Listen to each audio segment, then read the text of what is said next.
دو، اسے پڑھیں جیسے کہ پڑھنے کا حق ہے۔ قرآن مجید کے پڑھنے کے ضمن میں پہلی بات یہ کہ اس کی تجوید صحیح ہونی چاہیے، مخارج صحیح ہوں، ہمیں معلوم ہو قاف اور کاف میں کیا فرق ہے، عین اور حمزہ میں کیا فرق ہے، ہا اور ہا چھوٹی ہے ان میں کیا فرق ہے۔ تو قرآن مجید کو تجوید کے ساتھ پڑھنا، تجوید کے ساتھ اس کی تلاوت کرنا یہ ضروری ہے۔ پھر یہ ہے کہ اسے اپنا روزانہ کا معمول بنانا۔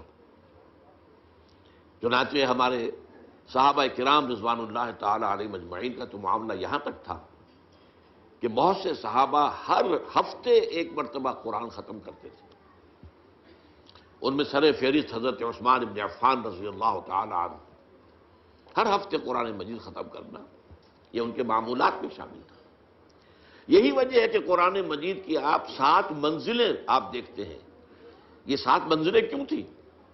یہ 7 منزلیں اسی اعتبار سے کہ ایک منزل روزانہ کی تلاوت کر کے ہر ہفتے میں قرآن مجید ختم کر لیا جائے۔ وہ تو بعد میں جب ہمارے اندر زوال پیدا ہو گیا اور وہ ذوق یقین میں کمی آ گئی، تو اس کے بعد یہ ہوا ہے کہ پھر ہر مہینے ایک مرتبہ ختم کرنے کے لیے 30 پاروں میں تقسیم کیا گیا۔ لیکن یہ 30 پاروں کا وجود دور صحابہ میں نہیں تھا، یہ بعد کی پیداوار ہے۔ دور صحابہ میں جو صورتیں ہیں وہ تھیں، اور صورتیں جو ہے وہ منزلوں میں وہ منقسم تھیں۔ تو یہ 7 منزلیں اس لیے تھی کہ روزانہ ایک منزل کی تلاوت کر کے ہر ہفتے میں قرآن ختم کر لیا جائے۔ اسی کا ایک حق یہ بھی ہے کہ اس قرآن مجید کے پڑھنے کا بہترین وقت وہ رات کی نماز ہے، تہجد کی نماز۔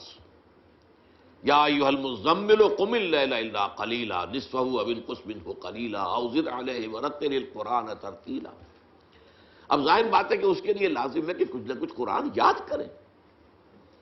قرآن مجید کا یاد کرنا تو ایک تو حفظ یہ ہے، ایک حصہ یہ ہے کہ ہم میں سے ہر ایک کو کچھ نہ کچھ قرآن یاد ہونا چاہیے، اور سمجھنا چاہیے کہ جتنا قرآن مجھے یاد ہے وہی میری اصل دولت ہے۔